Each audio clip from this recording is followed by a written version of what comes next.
Para hablar sobre el cierre de las campañas en Ecuador, quiero saludar a Osvaldo Moreno Ramírez, director de CPI, Consultores Políticos Independientes. Bienvenido a la tarde de NTN 24, señor Moreno, y quiero preguntarle qué balance hacen ustedes de esta contienda electoral.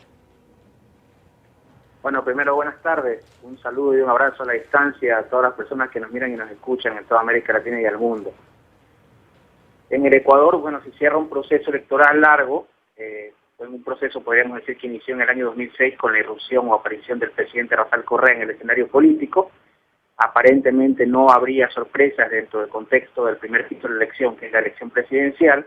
Rafael Correa se perfila como favorito y con una disputa bastante interesante en quién captaría el segundo lugar.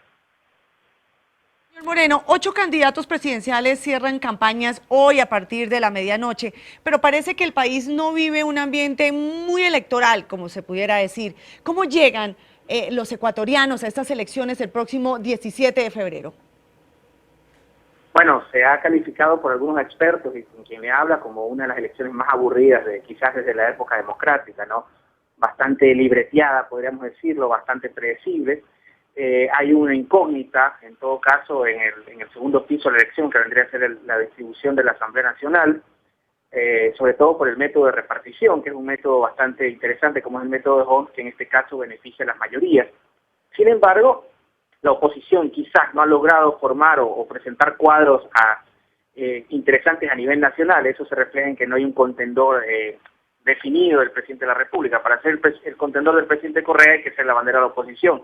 Y hasta el momento, por lo menos no públicamente existen varias voces opositoras, pero a nivel regional, a nivel de las provincias, sí existen cuadros muy interesantes a nivel de la oposición, en la provincia de Guayas, en el resto de provincias del interior del país, en la misma provincia de Pichincha, donde en sectores regionales, como le comentaba hace un momento, existen cuadros interesantes que de alguna manera podrían captar votos y participar en la Asamblea Nacional. Sin embargo, a nivel nacional, lamentablemente, digo, por el bien de la democracia y el pluralismo, no se ha consolidado un contendor por el presidente Correa, por lo menos hasta este momento, ¿no? Esperemos en ese caso que nos equivoquemos, ¿no?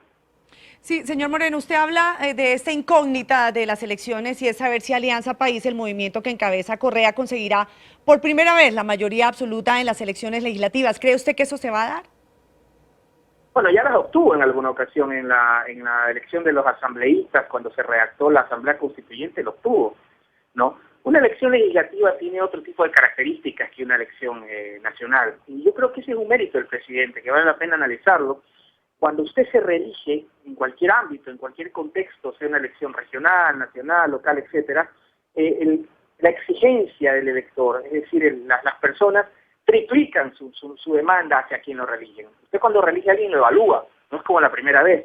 Y ese es un gran mérito. Cuando una persona se reelige, está contendiendo con unos niveles de exigencia de parte de electores mucho más amplios en lugar de la primera vez que lo hizo, ¿no? Porque es la ratificación, en este caso, de un modelo o de una gestión. Y parece que los ecuatorianos apostarían al modelo económico del presidente Correa, ¿no? Esto más allá del clientelismo, del populismo, el Ecuador, indistintamente de los medios, no soy un experto en economía para analizarlo, pero el Ecuador está creciendo a ritmo de economías bastante provechosas, como la peruana, por ejemplo, a ritmos de sobre el 8 o 7%, ¿no? Y eso se refleja en la satisfacción de la sociedad. Me da la impresión a mí que la población estaría apostando a más que un liderazgo, un modelo económico.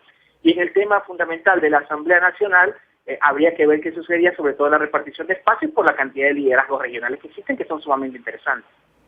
Señor Moreno, esta mañana el presidente Rafael Correa, en una entrevista y que es replicada por el diario El Mundo de España, asegura que si gana se retiraría en 2017. ¿Creen ustedes que el presidente Correa abandonará el poder? Mire, ahí hay una discusión bastante interesante en ocasiones con los académicos, ¿no? Correa no es Chávez, yo le digo con mucho respeto, ¿no? Correa no tiene el perfil del presidente Chávez. Correa no sé si tiene o quisiera tener el perfil de Lula, ¿no? Yo, en lugar de querer perpetuarse, es mi punto de vista muy personal, yo lo veo más después del 2017 dictando cátedra, dictando conferencias, creando alguna fundación, lo veo más en ese perfil, algo así como Lula, por ahí. No lo veo tanto como queriéndose perennizar. Ahora, la desventaja que tiene el presidente, y yo creo que esto ya va a ser, veamos, lo que pase el día domingo, en caso de que gane, tendrá que formar en ese contexto un relevo, ¿no? porque lamentablemente, bueno, no es un problema del presidente Correa o del movimiento país, el Ecuador carece de estructuras políticas sólidas, el Ecuador carece de partidos, tenemos movimientos liderados por líderes, valga la redundancia. Después del presidente Correa no existen dos. Lo mismo pasa en Guayaquil con el otro liderazgo visible a nivel nacional, que es el alcalde Nebot. El alcalde Nebot no tiene un relevo, el mismo Lucio Gutiérrez no tiene un relevo. Entonces, yo creo que va a ser bastante interesante lo que pase después del 2017, porque si las cosas están se mantienen como están, quizás país, una vez que el presidente Correa se vaya desde el poder, pasaría a la historia como un movimiento más de un líder, ¿no? Señor Moreno, según los sondeos, ¿habría segunda vuelta en Ecuador? Mire, yo creo que no es serio adivinar. Yo no creo que eso de adivinar de chamanes, de brujos, yo creo que las encuestas no son para adivinar quién gana o quién pierde. Nadie gana porque una encuesta acierta o pierde porque una encuesta se equivoca. Las herramientas son herramientas extraordinarias para poder estudiar la demanda de una sociedad, para poder estudiar demandas sociales, mensajes ciudadanos. Lo que yo le podría plantear sería escenarios, ¿no? Y en uno de esos escenarios es muy posible que haya una reelección muy cómoda, casi a lo Cristina Kirchner del presidente Correa, en un primer escenario. Yo le plantearía un segundo escenario, como para mantener la objetividad académica, un posible segundo escenario, que es posible, valga la redundancia, porque esta es una elección, de una segunda vuelta. No le podría responder con quién de los contendores. Para mí, Alberto Acosta, Lucio Gutiérrez y Guillermo Lasso están casi al mismo nivel de la expectativa que generan, ¿no? Uno de los tres podría ser este segundo favorito, digamos, ¿no?